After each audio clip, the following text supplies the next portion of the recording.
A outra pergunta que me fizeram foi sobre terremoto. Teve um terremoto aqui em Portugal essa semana. O ano passado, se eu não me engano, também teve um. Os dois terremotos foram fracos. Poucas pessoas sentiram mesmo um tremor. Tá ficando quente aqui, hein? Caramba, tava nublado com uma névoazinha agora mais cedo. Eu sentei aqui fora, o céu abriu, tá azul, tá um sol forte pra caramba. Mas enfim, aqui em Portugal em 1755 teve um grande terremoto, um terremoto de 9 graus, se eu não me engano, na escala Richter. E esse terremoto causou um tsunami. Isso foi um desastre enorme. Portugal está localizado aí num ponto ruim em relação a placas tectônicas. E sim, tem abalos sísmicos aqui, tem sismos aqui. E os estudiosos dizem sim que tá para ter um terremoto muito grande. Tá para ter um terremoto ou vai acontecer um terremoto em breve.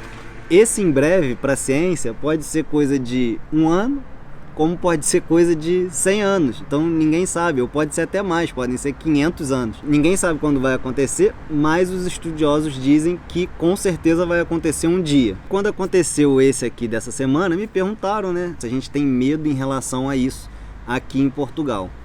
E eu confesso que quando eu pesquisava sobre Portugal, eu ficava assim, um pouco preocupado lá do Brasil ainda. Cara, depois que você vem pra cá, as coisas mudam tanto. E isso não, você vê nas pessoas que isso não é uma preocupação em ninguém pensa nisso como uma preocupação do dia a dia. Você pensa sobre isso? Pensa.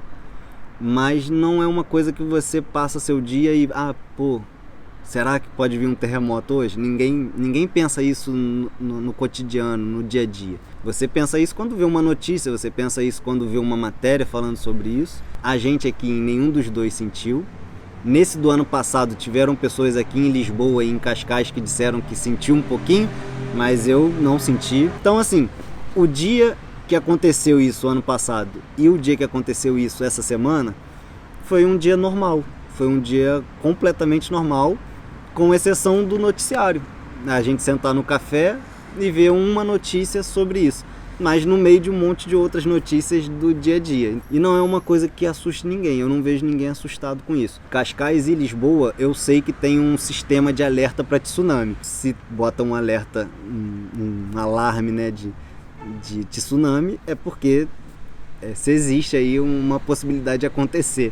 Mas não é uma coisa que a gente tem medo, tá? Não é uma coisa que a gente vive com medo. E aí, pensando sobre isso, refletindo sobre isso, eu lembrei o como eu vivia com medo no Rio de Janeiro. Não quero nem comparar, só quero te jogar aí algumas informações, alguns dados, só para você refletir, porque eu tenho refletido sobre esses números. Eu não estou comparando um lugar com o outro, eu estou analisando, vamos dizer assim, tá? Eu vivi no estado do Rio de Janeiro, na cidade de Niterói, a minha vida toda. Então, o meu parâmetro é Rio de Janeiro. O Rio de Janeiro tem cerca de 16 milhões de pessoas e aqui em Portugal, o país inteiro, tem cerca de 11 milhões. Eu pensando nessa coisa de medo, viver com medo, não viver com medo, eu peguei aqui o que me dava medo no Rio de Janeiro e que até foi o maior motivo, né? Vamos dizer assim, o motivo principal de eu estar aqui hoje, de eu ter me mudado. Tudo isso que eu vou falar, se você escrever lá pesquisando no Google, você vai achar o que eu achei. Então vamos lá. O primeiro dado que me chamou a atenção aqui foram os mortos de forma violenta. Em 2016, no Rio de Janeiro, 6.262 pessoas morreram de forma violenta. Em 2016, cerca de 6.200 pessoas morreram de forma violenta no Rio de Janeiro, no estado do Rio de Janeiro. E em Portugal, em 2016, foram 103 pessoas. É uma discrepância gigantesca, Quanto a polícia no Rio de Janeiro matou e quanto a polícia aqui em Portugal matou. Em 2016, lá no Rio de Janeiro, 925 pessoas foram mortas por policial. É muita gente. É impressionante quantas pessoas foram mortas por policiais no Rio de Janeiro. Em 2017 foram 1.124. Em Portugal, em 2016, foram 4 pessoas mortas por policiais. 4. Tem alguma coisa errada, não tem? Não é possível que a gente não ache que tem alguma coisa errada com isso. Eu acho que isso não é um problema só da polícia. Acho que isso é um problema conjuntural, mas vamos lá, seguindo aqui. Os policiais que morreram no Rio de Janeiro em 2016 foram 135.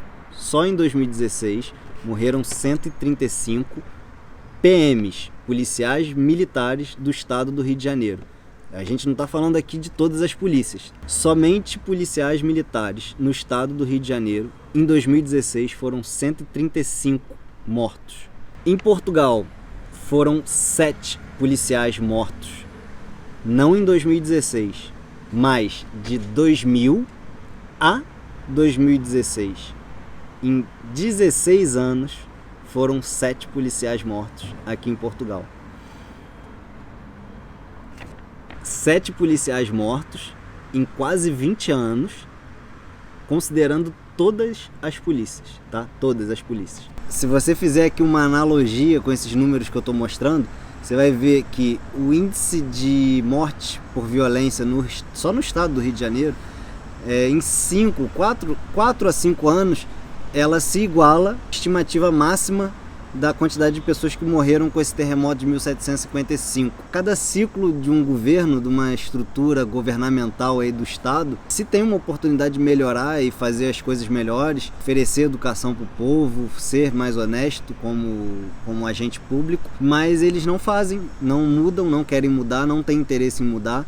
E a verdade é que isso gera mais medo, resulta em coisas que dão mais medo do que um terremoto de 9% na escala Richter, e seguido de um tsunami. A devastação que os políticos hoje no Brasil causam, os prejuízos que eles causam são maiores, infelizmente são maiores do que um terremoto e um tsunami dessas proporções que aconteceu aqui em 1755. Eu sei que é uma analogia, um devaneio bem grande, mas eu fiquei pensando nisso, queria passar para vocês verem que é uma coisa interessante. Não ter educação, não ter saúde pública, não ter o mínimo para você viver dignamente. Para mim, a culpa é dos políticos e, consequentemente, do povo. Na verdade, o que eu quero passar para você é que eu vivia com uma sensação muito ruim, uma sensação de medo, e eu fiz uma troca de lugar. Eu fui viver em outro lugar, estou vivendo aqui agora, e não vivo mais com esse medo. Então não é uma questão só de números e estatísticas. Para mim, principalmente, se trata de uma questão de sensação, de você não ter essa sensação de medo. E hoje eu posso dizer, né, se eu puxar aqui na minha memória, eu não consigo te dizer um medo que eu tenha agora. Não me vem à cabeça algum medo. E o medo é o que podava toda a minha vida, eu já falei isso aqui num vídeo. O medo para mim é uma das piores coisas, porque você vai deixando de fazer tudo, e esse é o principal benefício de viver aqui. E o que eu mais quero, passando essas informações, fazendo os vídeos que eu faço aqui no canal, desde o dia que eu comecei, é isso: passar informações que melhorem a sua vida, e principalmente usando as minhas experiências, as coisas que eu fiz e as coisas que eu fiquei satisfeito e o que melhorou a minha vida. Espero que você goste aí do vídeo, espero que você tenha curtido essa brincadeira aí com os dados, essas analogias, esses devaneios. Pode deixar sua opinião aqui, fica à vontade, não seja grosseiro com ninguém, não seja rude com ninguém, respeita aí a diferença de opiniões, inclusive da minha, ok? Mas pode deixar aqui a sua opinião, que mesmo ela sendo diferente, ela vai continuar aqui. Até o próximo, tchau!